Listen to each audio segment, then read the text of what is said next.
우리 하나님 은혜가 우리 모든 성도들에게 풍성하게 되기를 원합니다. 우리가 예수를 믿는 신앙, 예수를 바라보는 신앙, 이 신앙이 히브리서 11장에 계속 기록되고 있는데, 우리가 지난 시간에는 이 32절에서 기도원 얘기를 했습니다. 하나님께서 숨어있는 기도원을 드러내신 기도원 얘기를 했는데, 두 번째는 바락입니다. 물론 사사기를 보면 기도원보다 바락이 더 앞선 인물이, 더 순서가 앞에 기록되어 있는데, 히브리서 기자는 기도원을 제일 먼저 얘기하고 두 번째 바락 얘기를 합니다. 그래서 오늘 이제 이 바락의 사사 바락의 얘기를 하면서 오늘은 이제 이 협력 신앙에 대해서 함께 생각을 하고자 합니다. 우리 믿음이라고 하는 거, 예수를 믿는 믿음에 여러 가지 많은 특징들이 있는데 그 중에 또 중요한 것 하나가 뭐냐 하면 협력이라고 하는 것입니다. 그래서 사사기 4장과 5장을 읽어보면 여자 선지자 드보라 얘기가 먼저 나옵니다. 여자 선지자 드보라가 나오면서 이 드보라가 이제 나왔을 그 시대는 이제 이 가나안 족속 전체 족속 중에서도 또 가나안족이라고 하는, 가나안 사람이라고 하는 또 한 그 족속이 있는데, 이 가나안 족속 그 야빈 왕이 있고 그 군대 장관은 시스라가 있고, 이 가나안 족속들이 이스라엘을 또 지배하던 그런 시대입니다. 그런 시대에 많은 고통을 이제 이스라엘이 겪는데 구원해 줄 사사가 없는 그런 지경에 드보라가 하나님의 말씀을 받고, 또 이 드보라가 이제 그 여자지만 또 백성들 사이에서 어떤 문제가 생기면 판결을 해주고 재판까지도 해주는 그런 역할까지 감당하고 있습니다. 그런데 문제는 뭐냐 하면, 드보라는 뭔가 하나님 말씀을 받고 또 말씀을 해석을 하거나 적용을 하거나 이런 뭔가 말씀을 가르쳐 줄 수 있는 그런 일들은 할 수가 있었는데, 그러나 실제적으로 이스라엘을 구원하는 역할은 할 수가 없다는 것. 이것이 바로 드보라의 문제였고, 이제 바락이라고 하는 사람은 이제 남자로서 실제로 전쟁에 나가서 싸우고 적군을 쳐 부수고 이스라엘을 구원하는 능력을 가진 사람은 바락입니다. 그런데 바락은 또 뭐냐 하면 하나님 말씀을 직접 듣는 그런 사람이 아니었다는 것. 그래서 이 드보라와 바락 두 사람이 함께 등장을 한다는 것, 우리가 이 배경을 잘 이해할 필요가 있습니다. 그래서 사사 바락을 얘기하려고 하면 바락 혼자서는 우리가 이해할 수가 없고, 바락과 드보라 두 사람을 같이 동시에 생각을 해야 되는데, 이 예수를 믿는 믿음의 특징은 우리 모두가 다 마찬가지지만 우리 모두가 혼자서 하나님의 모든 일을 다 완벽하게 이룰 수 있는 사람은 없습니다. 누구에게나 뭔가 조금은 할 수 있지만 또 전체에 내가 할 수 없는 많은 부분들이 있어서 다른 형제들이 그 일을 감당해 주어야만 그 일이 서로 하나가 되고 협력이 되어져야 전체 하나님의 일들을 이루어 나갈 수가 있습니다. 그래서 이 바락과 드보라가 서로 협력하는 이 모습은 협력신앙이다, 그렇게 우리가 이름을 지을 수 있는데, 이것은 바로 지금 우리 교회에서도 가장 필요한 부분이기도 합니다. 우리가 예수를 잘 믿고 복음도 잘 전하고 기도도 열심히 하고 뭔가 많이 하는 사람이라고 할지라도 어느 누구도 그 한 사람 혼자 힘으로 뭔가 하나님의 일을 감당할 수가 없습니다. 그래서 서로 함께하는, 이 협력하는 이 아름다움이 우리에게서 나타나야 되는데, 그래서 오늘 우리가 사사 바락을 우리가 살펴보면서 협력신앙이 무엇인가 하는 것, 이 부분을 함께 살펴보기를 원합니다. 먼저 이 바락을 살펴보면, 바락이라고 하는 이 사람은 바로 오늘 이 시대의 우리의 모습과 거의 비슷하다고 보면 됩니다. 첫째로 이 바락은 뭔가 이 일을 할 수 있는 힘은 가지고 있었어요. 바락은 힘을 가지고 있었지만 그 힘을 가지고 어떤 일을 언제 어떻게 해야 되는지, 한마디로 사역의 방향성을 가지지 못한 사람이 바로 이 바락의 얘기입니다. 사사기 4장 6절에 보면 드보라가 사람을 보내어 아비노함의 아들 바락을 납달리 게데스에서 불러다가 그에게 이르되, 이스라엘의 하나님 여호와께서 이같이 명령하지 아니하셨느냐? 너는 납달리 자손과 스불론 자손 10,000명을 거느리고 다볼산으로 가라.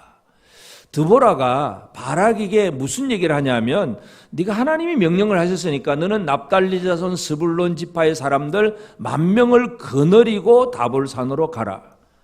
이 드보라가 바락에게 그런 얘기를 한다는 얘기는 바락은 이미 뭔가 이 리더십을 가지고 사람들을 모으고 뭔가 일할 수 있는, 그래서 주변 사람들에게서 이미 인정받고 있는 사람입니다.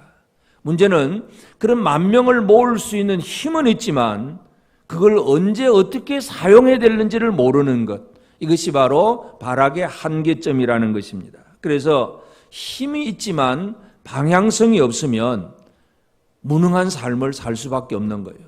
아무리 힘이 많아도 이걸 도대체 이 가진 힘을 언제 어떻게 사용해야 되는지 이거 모르면 그건 하나님 앞에 무능한 생활입니다. 여러분 힘이 다 있지요? 힘이 없는 사람은 아무도 없을 거예요. 힘이 있습니까? 없습니까?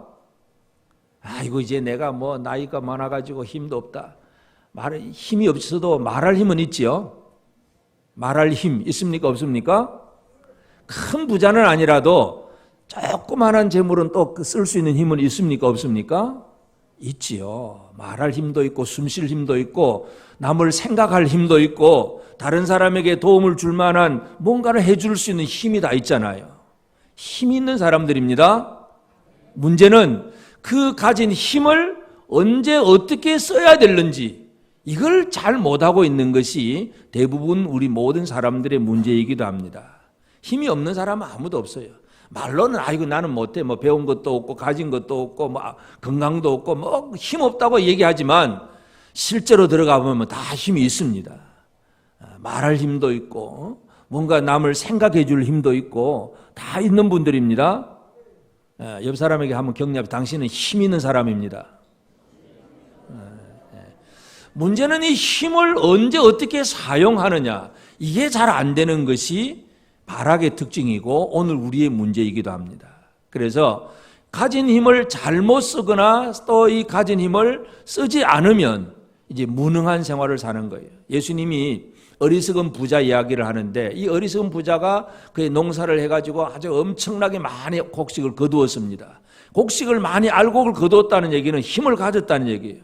근데 이걸 어떻게 사용할 줄 모르니까 창고를 짓고 자기 영혼에게 야 우리 이제 창고 짓고 배부르게 걱정 없이 먹고 살자. 이게 어리석은 부자. 이건 뭐냐 하면 가진 힘을 제대로 쓸 줄 모르는 사람이라는 얘기예요.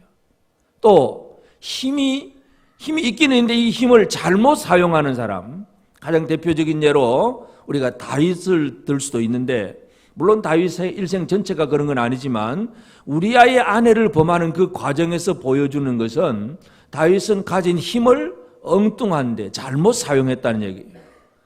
적군과 싸우던데 이젠 다 적군들에 대해서는 뭐 다윗이 직접 안 나가도 요압 장군이 나가서 다른 나라를 다 지배하고 정복을 하니까 다윗이 할 수 있는 것은 그냥 왕궁에서 실컷 잠이나 자는 거예요. 저녁에 일어나 보았다. 낮잠 실컷 자고 저녁에 일어나서 보니까 저 밑에 어떤 여자가 목욕하고 있는 거 보이고 그래서 그 여자를 데리고 오라 보니까 자기 신하 우리아의 아내예요. 그런데 그 우리아의 아내하고 범하고 우리아는 죽도록 만들어 놓고 이게 뭐예요? 가진 힘을 잘못 사용하고 있다는 거죠. 그러니까 힘이 있는데도 사용하지 않는 사람이 있으면 이는 무능한 생활을 살게 되고 힘을 잘못 사용하면은 범죄하게 됩니다. 오늘 우리가 이 땅에 힘없는 사람이 없어요. 전부 죄 짓는 사람들은 힘을 잘못 사용하기 때문에 그렇습니다. 그러니까 문제가 뭐예요? 힘이 없어서가 아니라 힘이 있음에도 불구하고 쓸 줄 모른다는 것, 가진 힘을 잘못 사용한다는 것, 이것이 바로 오늘 우리의 문제라는 사실을 기억을 해야 됩니다. 바락은 이와 같이 자기가 말만 하면 1만 명의 군사를 모을 수 있는 힘 있는 사람이었어요. 그러나 그 가나안이 이스라엘을 지배하고 있는 그 상황 속에서 일을 어떻게 해야 될지를 아직도 감을 잡지 못하고 방향성이 없는 그런 생활을 살았다는 거예요. 그러니까 바락은 쉽게 말해서 힘은 있는데 육신적인 힘은 있는데 영적인 힘, 하나님의 말씀을 듣고 말씀을 깨닫거나 기도하고 응답받고 이런 삶이 부족한 것이 바로 바락의 삶이었습니다. 그래서 결국은 드보라를 통해서, 여선지자 드보라를 통해서 이제 내가 이렇게 일해야 되겠구나 하는 방향성을 얻게 됩니다. 그런데 또 바락은 드보라의 그 말에 대해서 순종은 합니다. 그래서 드보라가 네가 일어나서 10,000명을 모아서 가라 하니까 이제 이 바락이 순종은 하지만 그 순종을 하면서도 여전히 바락에게는 어떤 문제가 있냐 하면 아직도 그 전쟁을 하러 그럼 내가 가지요. 전쟁할게요 해놓고도 담대함, 확신에 있어서 부족이에요. 이 담대함과 확신의 부족은 뭐냐 하면 이미 드보라가 바락에게 그런 얘기를 해주었어요. 사사기 4장 7절에 보면 내가 야빈의 군대 장관 시스라와 그의 병거들과 그의 무리를 기손강으로 이끌어 내게 이르게 하고 그를 내 손에 넘겨주리라 하셨느니라. 그 가나안 족속을 내 손에 넘겨주리라고 이제 드보라가 얘기를 해줍니다. 그러니까 일단 그 말을 믿고 하나님이 승리케 해주신다는 말씀을 믿고 나가겠다고는 해요. 그런데 그 다음에 4장 8절에 보면 바락이 그에게 이르되 만일 당신이 나와 함께 가면 내가 가려니와 만일 당신이 나와 함께 가지 아니하면 나도 가지 아니하려게 하겠노라. 이 바락이 지금 싸우러 나가야 되는데 드보라한테 무슨 얘기를 합니까? 당신이 함께 가면 나가서 싸울 것이고 함께 안 가면 나도 안 갑니다. 뭔가 믿음으로 순종하는 것 같으면서도 여전히 염려가 있고 근심이 있고 자신감을 잃어버린 그런 모습들. 같이 가면 하고 난 혼자는 못해요. 여러분 하나님의 일을 혼자 잘 하실 수 있습니까? 잘 하실 수 있는 분들도 있고 어떤 분은 꼭 누군가가 같이 가야 같이 해야 또 할 것 같은 자신감을 잃어버린 경우들. 그리고 여러분은 그렇지 않으십니까? 스스로 혼자 잘 하실 수 있습니까? 아멘. 누군가 꼭 옆에 있어줘야 일을 할 수 있겠습니까? 그래도 괜찮아요. 뭐 그거 가지고 뭐 틀렸다는 얘기는 아니니까 부족하긴 해도 그런 사람을 하나님이 들어 사용을 하시는 거예요. 바락의 문제는 이와 같이 드보라가 전해주는 말을 듣고 그러면 내가 나가서 싸우지요 하고 말은 하지만 그러나 나 혼자는 못 갑니다. 당신이 함께 가면 가고 함께 안 가면 못 갑니다 하는 얘기는 바로 확신, 담대함의 부족이에요. 방향성은 있는데 이제 뭘 어떻게 해야 된다는 것은 깨달았기는 깨달았는데 그 일을 실제로 일을 수행할 수 있는 그런 어떤 힘을 가질 때에 자신감을 내세우지 못하는 것. 이것이 바로 바락의 연약한 점이에요. 하나님은 이런 사람을 들어 사용하시는 거예요. 우리가 이 믿음의 인물 바락 그럴 때에 아주 큰 놀라운 사람 그런 얘기를 생각하면 안 됩니다. 여전히 힘이 있어도 사용할 줄 모르고 순종하면서도 담대함도 없고 하나님은 이런 사람을 골라서 들어 사용하시는 거예요. 그게 사사기의 얘기들이고 믿음의 사람들이 다 그렇고 그런 사람들입니다. 믿음의 인물들은 우리하고 별다른 사람이 아니에요. 똑같아요. 우리도 장점도 있긴 하지만 여전히 단점도 많고 우리 부족한 점도 여전히 많은 사람들이에요. 그런 사람들을 하나님이 들어 사용하시는 거예요. 그러니까 바락은 사역을 순종을 하지만 아직도 담대함이 없고 그리고 또 한 가지 문제는 뭐냐 하면 이제 드보라와 함께 가는 거예요. 전쟁을 하러 갑니다. 그런데 이제 이 전쟁을 하러 가면서도 이 드보라와 함께 가기를 원했던 그것 때문에 이제 드보라가 그 바락에게 이런 얘기를 해줍니다. 사사기 4장 9절에 보면 이르되 내가 반드시 너와 함께 가리라. 그러나 내가 이번에 가는 길에서는 영광을 얻지 못하리니 이는 여호와께서 시스라를 여인의 손에 파실 것임이니라 하고 드보라가 일어나 바락과 함께 게데스로 가니라. 그러니까 바락이 그렇게 드보라가 같이 가야 된다고 하니까 그럼 좋다. 내가 같이 간다. 근데 문제는 뭐냐? 내가 가기는 가는데 이 전쟁의 마지막 공로는 이 시스라, 그 가나안의 군대 장관 시스라가 지금 철병거를 900승이나 거느리고 있는 아주 쉽게 말해서 요즘 말로 하면 탱크 900대를 지금 타고 이 이스라엘 사람들은 탱크가 아니라 그냥 아무 무기도 없는 그냥 그저 막 몽둥이 하나 들고 싸울 수밖에 없는 그런 정도의 무기고 이 철병거를 이길 수가 없어요. 그런데 그 시스라를 이제 싸워서 이기는데 너한테 그 영광이 돌아가는 것이 아니라 여호와께서 시스라를 여인의 손에 파실 것이다. 그런 얘기를 합니다. 그리고 결국은 뭐냐 하면 이 바락의 문제는 이제 믿음으로 순종을 하고 드보라가 가니까 일단 시행을 하고 실천은 합니다. 시작은 하는데 마무리 능력이 부족하다 이거죠. 마무리의 능력. 시작은 해요. 그런데 끝까지 마지막까지 잘해야 되는데 이 마지막까지 못하는 것이 또 이 발악의 문제이기도 합니다. 우리가 지난 시간에 살펴봤던 기도원 같은 사람은 시작부터 끝까지 일을 다 마무리를 해요. 일단 군대를 모으고 그 다음에 또 300명만 거느리고 가서 그리고 미디안 군사를 치고 13만 5천 명을 도망가는 사람들을 막 끝까지 추격해서라도 그 대장들을 잡아서 일단 정리를 하고 이스라엘을 구원하는 것이 기도원인데, 이 바락은 뭐냐 하면 싸움은 시작은 하는데 나중에 가다 보면 가나안의 군대 장관이 도망을 가요. 근데 도망가는 그 군대 장관을 잡으러 못 가는 거예요. 왜 못 갔는지는 이유는 없지만 하여튼 그 군대 장관이 결국은 다른 데 가서 숨어버리다가 여자의 손에 의해서 죽습니다. 그 얘기는 바락이 싸우는 건 하기는 하는데 또 마무리가 잘 안 된다. 이것이 참 큰일이죠. 야구 게임을 보면 요즘 마무리 투수라는 게 있는데 선발로 나와서 까지 마지막까지 하면 좋은데 요즘은 힘이 다 부족하니까 선발하는 사람, 중간에 나와서 또 던지는 사람, 마무리하는 사람 다 이제 분업화되어 있습니다. 근데 이들이 전부 협력할 때에 그게 진짜 이기는 팀이 되는 건데, 하여튼 이 바락에게 있어서 문제는 뭐냐 하면 일단 믿음으로 시작은 해요. 아멘 하고 시작은 했는데 끝까지 그 일을 감당을 못한다는 것. 여러분 속에 그런 일은 없으십니까? 그래도 나는 마무리는 해. 그렇게 생각하십니까? 해도 좋고 안 해도 괜찮습니다. 못해도 괜찮습니다. 바락의 모습을 보면 이 강한 좋은 장점도 있는가 하면 여전히 많은 단점을 가지고 있는 것이 바락의 모습이라는 것, 오늘 우리가 이것을 기억해야 됩니다. 그래, 바락은 영적인 부분에서 하나님의 음성을 들을 힘이 없고, 육신적인 힘은 있는데 하나님의 음성 들을 힘이 없고, 또 말씀을 듣고는 예, 아멘 순종은 하지만 여전히 자신감이 없고, 이런 시작은 하는데 마무리가 잘 안 되고, 이 바락의 모습을 통해서 우리 각자의 모습을 한번 살펴보시기를 바랍니다. 그랬구나, 바락이나 나하고 똑같구나 생각되시면 그것으로 인해서 두려워하지 말기를 바랍니다.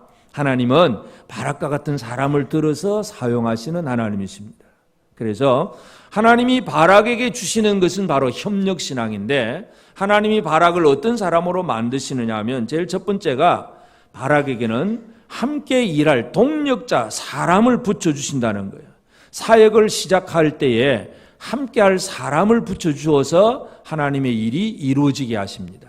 이것이 하나님의 첫 번째 방법입니다. 그러니까 드보라는 기도하고 말씀은 깨달았는데 실제로 나가 전쟁할 능력이 없는 여자의 몸이고, 바락은 힘 있는 남자이긴 하지만 말씀을 깨닫지 못한 상태였어요. 그러니까 하나님께서는 드보라와 바락을 붙여주셔서 이 둘이 하나가 되어서 하나님의 일을 감당하게 하십니다. 하나님이 연약한 사람을 들어 사용하시는 방법이 이것입니다. 우리는 내가 부족하다는 것, 이것 때문에 두려워할 필요도 없고, 다른 사람이 저 뭔가 부족한 것 때문에 너는 왜 그리 못났냐고 정죄할 필요도 없어요. 왜냐하면 나도 장단점이 있고 저 사람도 장단점이 있는데 나의 장점과 저 사람의 장점이 합해지고, 그래서 내 장점이 다른 사람의 단점을 덮어주고 다른 사람의 장점이 내 단점을 덮어주게 될 때에, 둘이 하나가 될 때에 이 하나님의 놀라운 일들을 이룰 수가 있습니다. 하나님이 일하시는 방법이 바로 이것입니다. 그래서 이 혼자서 일을 할 수 없을 때에 하나님은 동력자를 붙여주어서 일하게 하신다. 오늘 우리는 내 주변에 있는 동력자가 누구인가를 한번 잘 살펴볼 필요가 있습니다. 옆에 있는 분들이 동력자인지 한번 쳐다보시고, 당신은 내 단점을 잘 또 덮어줄 수 있는 분이어서 너무나 감사합니다. 한번 그렇게 얘기해 볼까요? 내 단점을 덮어줄 수 있는 분이기 때문에 참 감사합니다. 우리 모두가 장점만 가지고 있지 않습니다. 단점도 다 드러나 있습니다.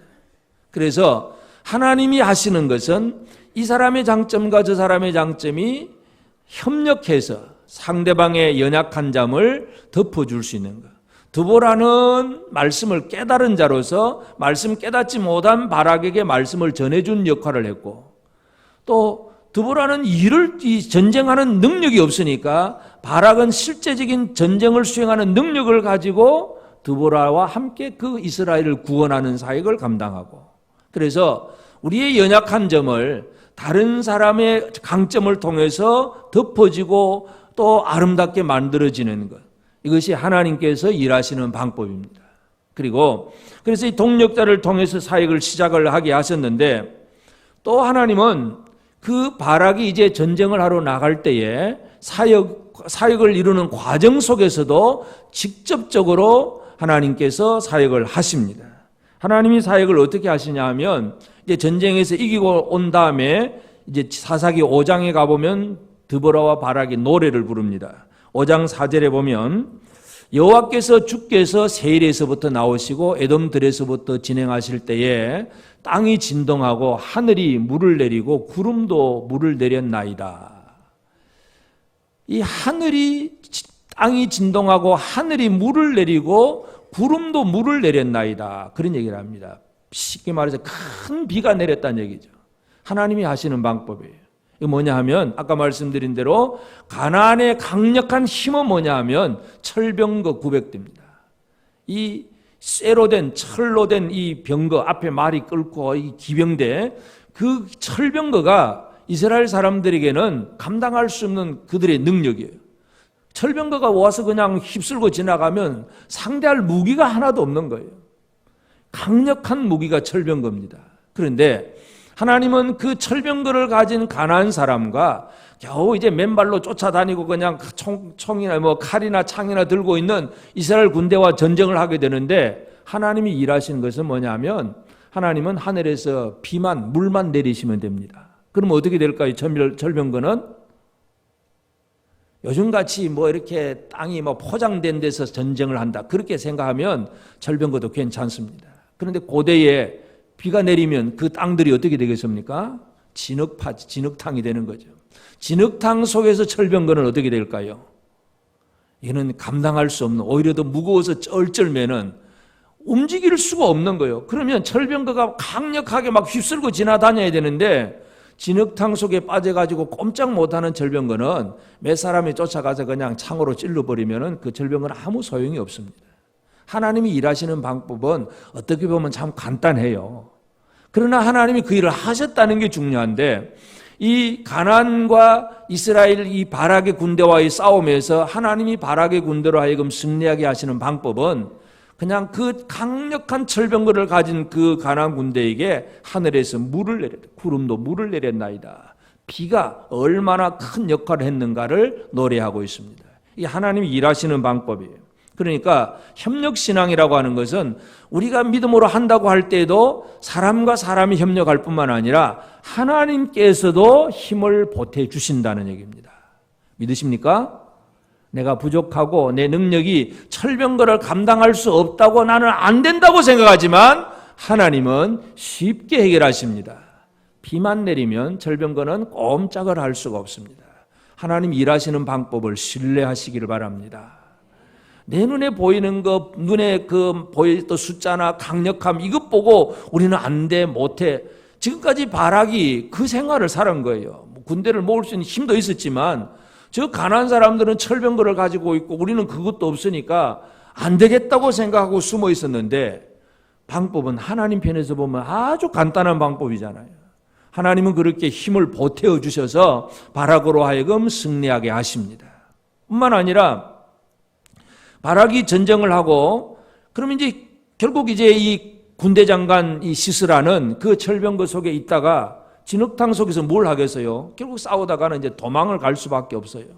그런데 그 도망가서 결국은 이제 숨어버리면, 또 이 군대 장관이 도망가고 또 숨어버리면 또 이 참 전쟁을 이겨놓고도 완전히 마무리를 못한 그런 결과가 됩니다. 그래서 성경을 잘 읽어보면 사사기에 이제 드보라와 그 바락의 얘기가 4장 앞부분에 나오고, 그 다음에 4장 11절에 뜬금없는 얘기가 나오는데, 4장 11절에 보면 모세의 장인 호밥의 자손 중 겐 사람 헤벨이 떠나 게데스에 가까운 사하나님 상수리 나무 곁에 이르러 장막을 쳤더라.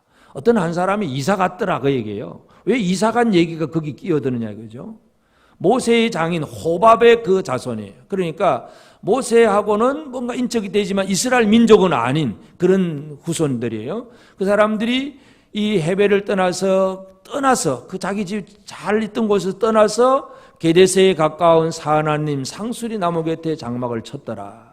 이 장막은 결국은 이 가나안 사람들은 지금 이 호밥의 자손은 이스라엘 민족이 아니기 때문에 평소에는 가나안 사람과 호밥의 자손들이 서로 왕래를 하고 사이좋게 지냅니다.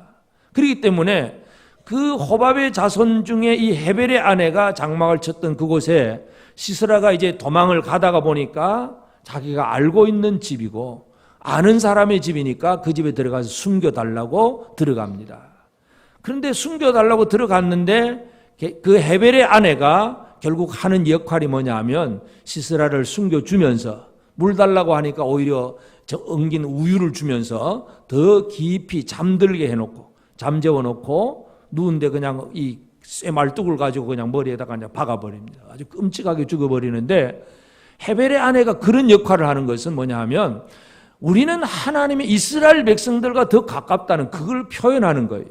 그래서 결국 하나님의 하시는 일이 뭐냐 하면 그 시스라가 도망가는 그곳에 그가 죽는 장소를 미리 만들어 놓은 것이 하나님이 하시는 일이에요. 원래 살던 곳에서 떠나서 그 새로운 상수한 곳에 사하나님 상수리 나무 곁에 이르러 장막을 치게 하시는 것은 하나님이 그 가족 식구들을 그렇게 이끌어 가신 거예요. 그것은 뭐냐 하면 하나님은 미리 전쟁이 일어나기도 전에 다 그렇게 사람들을 움직여서 준비시켜 놓으셨다는 얘기예요. 하나님이 일하시는 모습이 이것입니다. 그러니까 바락을 보면 스스로도 부족하고 싸우는 힘도 가난한 사람과 생각을 해보면 대적을 해보면 가난한 사람을 철병거를 이길 힘도 없고 또 마무리할 능력도 없는 참 부족하고 부족한 것이 바락의 모습인데도 하나님은 그 바락이 완벽한 승리를 할 수 있도록 미리 모든 걸 다 만들어 놓으셨다는 것. 사람도 환경도 다 만들어 놓으셨다는 사실, 우리가 이것을 발견할 필요가 있습니다. 하나님은 이와 같이 하나님의 백성들을 가난한 사람들의 손에서 구원해서 그들을 평안하게 살도록 해야 되는데 어떤 사람을 들어 사용하셨느냐? 서로 협력할 수 있는 연약한 몇 사람들을 하나님이 함께 들어 사용하셔서 자기 백성들을 구원하십니다. 이것이 옛날이나 지금이나 똑같은 하나님의 일하심의 원리입니다. 그러므로 오늘 우리도 이 땅에서 우리가 지금 열심히 가져야 될 것이 뭐냐? 협력신앙을 얼마나 잘 가지느냐가 참 중요합니다. 물론 나 혼자만의 어떤 힘으로 모든 일을 할 수 있다면 누군가 협력을 안 받아도 혼자 힘으로 할 수만 있다면 하겠지만 사람은 혼자서 할 수 있는 사람은 모든 걸 할 수 있는 사람은 아무도 없습니다. 누군가의 협력이 필요합니다. 그래서 이제 우리가 예수를 믿는다고 할 때 믿음의 특징 중에 하나가 바로 이 협력신앙이 되어야 되는데 그래서 우리는 이 협력신앙을 잘 가지기 위해서 첫째는 우리가 가진 장점을 잘 사용할 줄 알아야 됩니다. 각자가 장점이 다 다릅니다. 그래서 사사기 5장의 그 드보라와 바락의 노래에서 5장 12절에 보면 깰지어다 깰지어다 드보라여 깰지어다 너는 노래할지어다 일어날지어다 바락이여 아비노함의 아들이여 내가 사로잡은 자를 끌고 갈지어다. 이 바락과 드보라가 같이 노래를 하는데 지금 이렇게 노래를 하는 거예요. 깰지어다 드보라여 깰지어다 너는 노래할지어다. 이건 드보라에게 관한 얘기예요. 그러니까 드보라에게는 뭐예요? 깰지어다 그 다음에는 일어날지어다 바락이여 아비노함의 아들이여 내가 사로잡은 자를 끌고 갈지어다. 일어날지어다. 그러니까 드보라에게 필요한 건 뭐겠습니까? 깨는 거예요. 깨는 것. 바락에게 필요한 것은 일어나는 것.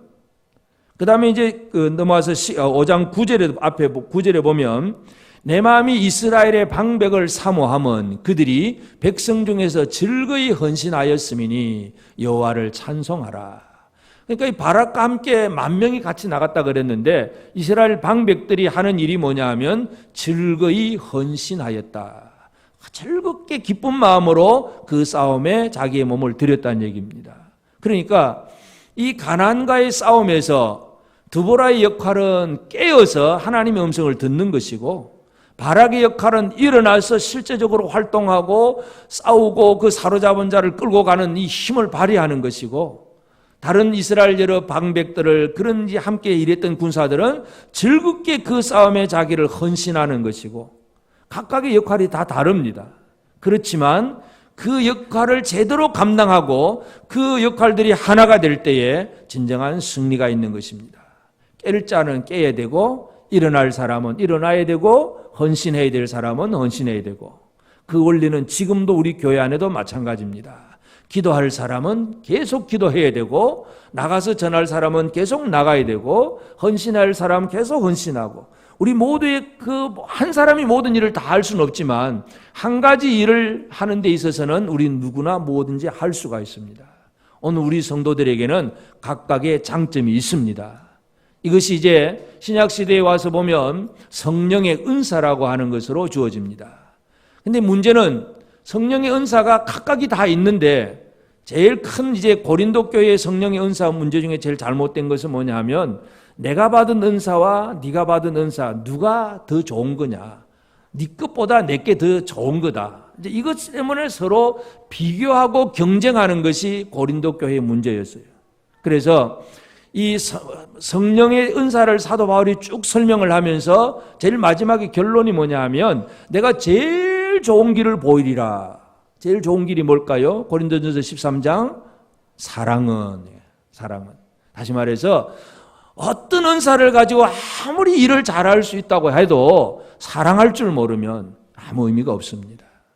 하늘에서 막 구름이 막 비가 떨어지고 뭐 땅이 갈라지고 어떤 표적을 이루어도 사랑 없으면 아무것도 아니라는 것, 사도 바울이 고린도 교회에 그걸 강조합니다. 하여튼 그 이제 은사가 있어도 잘못될 가능성에 대해서 우리는 깊이 먼저 우리가 생각을 해야 되겠지만, 일단은 내게 주어진 은사, 장점을 잘 사용을 해서 다른 사람을 돕는 역할, 하나님의 사역을 이루는 그 역할을 감당을 해야 합니다.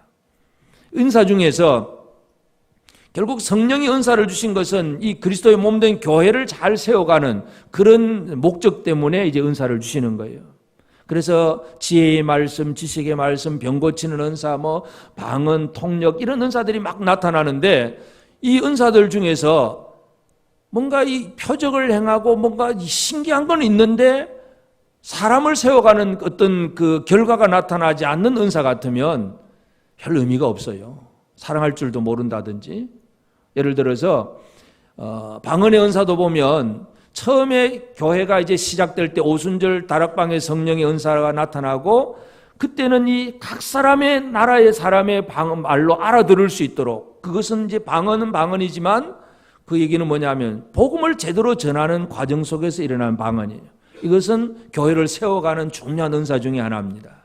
근데 이제 나중에 고린도 교회에서 문제가 된 그 방언을 보면 복음을 전하는 과정이 아니고 그냥 하나님과 1대1의 관계 속에서 그냥 열심히 기도하면서 남이 알아듣지 못하는 그런 말로만 하니까, 그래서 방언만 하면 안 되고 방언하려면 통역도 있어야 되고 이제 그런 경우들을 얘기를 합니다. 그러니까 은사인 것 같으면서도 사역에 잘 보탬이 되는 은사가 있는가 하면 또 그렇게 큰 보탬이 안 되는 은사도 있을 수 있어요. 그러니까 이 은사를, 내 장점을 어떻게 하나님의 사역에 참 헌신할 수 있을까? 오늘 우리가 그 부분을 잘 생각을 해야 합니다. 그래서 이 내 장점을 잘 사용해서 깰 사람은 깨고, 일어날 사람은 일어나고, 헌신할 사람은 헌신하고, 그래서 우리가 이 전체 하나님의 교회가 하나님의 일들을 이루어가는 과정 속에서 내가 가진 그 장점을 제일 즐겁게 헌신할 수 있어야 됩니다. 다른 사람이 뭐 저 사람은 저런 은사 저런 능력 가졌는데 나는 이거 못 가졌다, 그것 때문에 원망하고 불평할 필요도 없어요. 드보라는 아무리 기도를 많이 해도 실제 전쟁을 못하고, 바락은 실제 전쟁을 해도 말씀 깨닫는 일은 부족했고, 다 부족한 것이 우리 모두의 모습들입니다. 그래서 장점과 단점을 정확하게 알고, 그래서 이 우리 장점을 잘 사용을 하면서 이제는 다른 사람의 그 동력자의 부족함을 채워주는 역할, 이제 이것이 우리가 또 열심히 해야 될 협력신앙의 모습입니다. 이 다른 사람의 그 연약함을 채워주는 일 중에 대표적인 예로 사도행전 18장 25절 26절에 보면, 그가 일찍이 주의 도를 배워 열심으로 예수에 관한 것을 자세히 말하며 가르치나 요한의 세례만 알 따름이라. 그가 회당에서 담대히 말하기 시작하거늘 브리스길라와 아굴라가 듣고 데려다가 하나님의 도를 더 정확하게 풀어 이르더라. 아볼로는 말씀 성경에 능통한 사람이에요. 예수에 관해서 자세하게 설명해 줄 수 있고 설교도 잘하고 아주 말도 잘하고 지식도 많은 사람이 아볼로입니다. 그런데 브리스길라 아굴라 부부가 아볼로의 설교를 듣고 가만 보니까 뭔가 하나 빠져 있는 게 보입니다. 그게 뭐냐 하면 아볼로는 요한의 세례만 알 따름이라. 이 얘기는 다른 말로 하면 성령의 세례를 몰랐다는 얘기죠.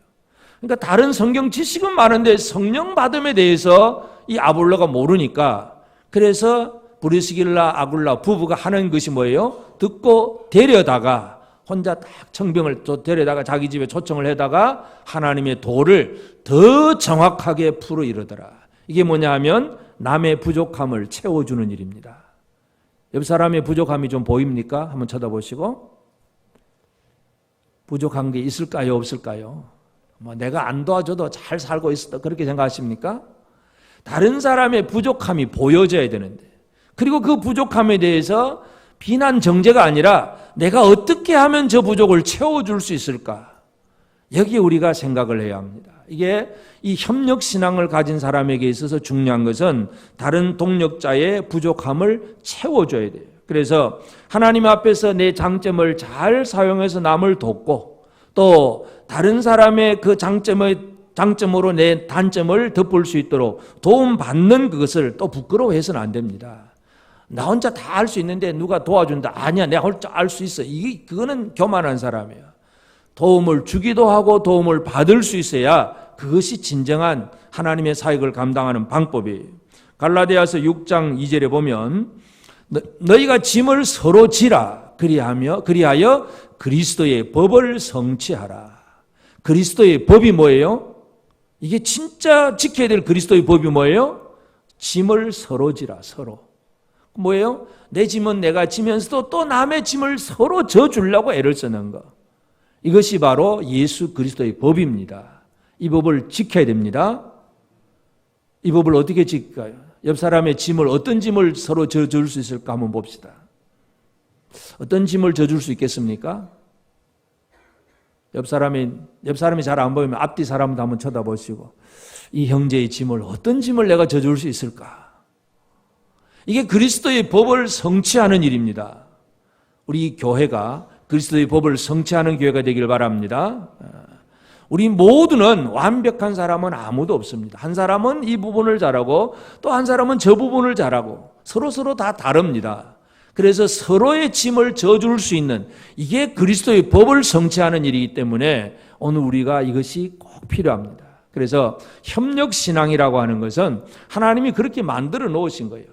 완벽한 사람이 한 사람만 있으면 다 되는 것 같아도 완벽하신 분은 예수 그리스도 혼자밖에 없어요. 이 땅에 어느 누구도 완벽한 사람은 없습니다. 그래서 누군가의 도움이 필요하기 때문에 협력신앙을 잘 발휘할 수 있는 이것이 오늘 우리에게도 가장 필요한 부분입니다. 그래서 동력자의 부족을 채워줘야 되고, 마지막 결론은 뭐냐? 이 협력의 마지막 결론은 뭐냐 하면 함께하는 자와 영광을 같이 나누어야 됩니다. 일은, 고생은 실컷 해놓고 영광은 자기 혼자 누리겠다 이러면 또 이게 참 큰일 나는 겁니다. 그래서 이 협력신앙의 마지막은 뭐냐 하면 영광을 나눌 수도 있어야 돼요. 여러분, 바락이 자기에게 그 마지막 그 시스라가 죽는 것이 여인의 손으로 이제 넘어가지만 그 말 듣고 시스라가 아니 그러면 내가 해야지. 안 됩니다. 내가 모든 거 다 처리합니다. 바락이 그런 얘기를 하지 않고 드보라가 그 얘기 해주니까 막 알겠습니다. 그 얘기는 뭐예요? 함께 일하고 함께 영광을 같이 공로도 나누겠다는 그런 자세가 마지막에 보여진 그 바락의 자세입니다. 우리가 고생은 같이 하고 영광은 나누지 않으려고 하면 이것은 잘못된 생활입니다. 구약에 보면 다윗이 이제 사울을 피해서 도망다닌 그 광야 시절에 그 블레셋에 망명을 했을 때 시글락이라고 하는 곳이 있었는데, 근데 이 시글락에서 조금 있다가 이제 이스라엘과 전쟁이 벌어지는 그 틈에 또 한번 잠깐 집을 비우고 나갔다가 이제 되돌아와 보니까 아말렉 족속이 또 이 다윗의 남은 식구들, 다윗과 함께 하는 사람들이 한 600명인데 그들의 아내와 자녀들이 이제 장막에 있었는데, 아말렉 사람들이 그들을 다 잡아가 버리고 그냥 몽땅 다 그냥 데리고 가버렸습니다. 그러니까 집에 와보니까 아무도 없는 거, 빈집만 있는 거. 지금 먼 길을 갔다가 와가지고 피곤한데 이 어떻게 하는가 하고 막 또 하나님 앞에 기도하고 하나님이 가라, 그래서 이길 것이다 하는 말씀을 듣고 나갑니다. 근데 나가는데 이제 그 갔다가 왔다가 또 밤에 또 출발하려고 하니까 어떤 사람들은 육체적으로 피곤함을 느껴가지고 전혀 못 가겠다고 그냥 뒤처지는 낙오되는 사람들이 생깁니다. 그래서 다윗은 그 낙오되는 사람을 일단 내버려 두고 또 갈 수 있는 사람만 데리고 갑니다. 그리고 이제 실제로 하나님의 도우심으로 가서 그 아말렉 사람을 치고 빼앗겼던 모든 것들을 다 되찾아오고 아내들과 자식들 다 이제 되찾아가지고 돌아옵니다. 이제 돌아오는 과정에서 어떤 문제가 생기냐 하면 그 600명 중에서 남아있는 사람, 시냇가에 남아서 쉬었던 사람과 끝까지 나가서 싸웠던 사람, 이제 이 둘로 나누어지잖아요. 그러니까 싸웠던 사람들 중에 좀 마음이 요만큼 좁은 사람이 있습니다. 밴댕이 속 같은 사람, 이런 사람이 있는데 이 사람들이 하는 얘기가 뭐냐면 우리 다 같이 고생을 해야 되는데 왜 우리만 고생하고 저 사람은 편히 쉬느냐 이거죠. 그래서 저 사람들은 이제 우리하고 같이 할 수 없으니까 저 사람들의 그냥 아내들이나 식구나 데리고 가서 떠나게 해버리자. 그리고 이 많은 전리품들을 나눠줄 것도 없다. 싸운 우리가 일한 자가 먹어야 된다. 이제 이게 그 주장하는 사람들이. 그때에 다윗이 하는 말이 뭐냐면 사무엘상 30장 24절에 보면 이 일에 누가 너희에게 듣겠느냐, 전장에 내려갔던 자의 분깃이나 소유물 곁에 머물렀던 자의 분깃이 동일할지니 같이 분배할 것이니라. 이게 다윗의 리더십인데 싸우러 나갔던 사람이나 그냥 집에서 그냥 그렇게 길가에서 그냥 자기 짐 지키고 앉아서 편히 쉬었던 사람이나 전쟁에 있어서 승리하는 그 전리품은 동일하게 분배해야 된다. 이게 다윗이 그 부하들을 그렇게 이끌어가는 거예요. 이게 뭐예요? 영광을 같이 나눈다는 얘기입니다. 오늘 우리는 열심히 일을 해놓고 나 혼자만 영광, 다른 사람 영광 받는 걸 싫어하고 이렇게 되어버리면 이것은 협력신앙이 될 수가 없습니다. 협력신앙은 고생도 같이 하고 서로 돕기도 해야 되겠지만 마지막에 영광도 같이 나눠야 돼요. 이것이 진정한 협력신앙을 이루어가는 그런 방법입니다. 그래서 하나님은 이 드보라와 바락이라고 하는 뭔가 약점을 가진 사람들이지만 이들을 통해서도 하나님이 이스라엘을 구원합니다. 철병거가 있는 강력한 가나안 족속이지만 그들을 꼼짝 못하게 하고 이스라엘을 구원해내는 역할, 이것은 바로 하나님이 하신 일인데 그 얘기는 지금도 마찬가지입니다. 이 시대에도 하나님은 특별한 사람도 필요하겠지만 별것 없는 보잘것없는 연약한 사람도 하나님은 들어서 사용을 하십니다. 그 연약한 사람은 누군가의 도움을 통해서 더 강해질 수가 있습니다. 옆 사람에게 한번 얘기합시다. 당신의 도움에 참 감사합니다. 안 도와주면 내 혼자 못한다 그 얘기예요. 도움 때문에 우리가 뭔가를 할 수 있다는 것, 이것 자체가 바로 협력신앙입니다. 뭐 약점 때문에 못한다, 무능하다 이것으로 끝나버리는 것이 아니라 진짜 무능한 가운데서도 또 무능한 사람을 하나님이 붙여주셔서 함께 일하게 하시기 때문에 이런 협력신앙의 그 삶을 우리가 제대로 살아가야 됩니다. 그래서 이 시대에도 마찬가지 우리의 대적, 우리의 원수와 싸워 이겨야 되는데 이 이김에 있어서도 서로 협력하는 자, 동력자와 더불어서 하나님의 사명을 잘 감당하는 그런 삶을 오늘 저와 여러분 모두가 살게 되기를 바랍니다.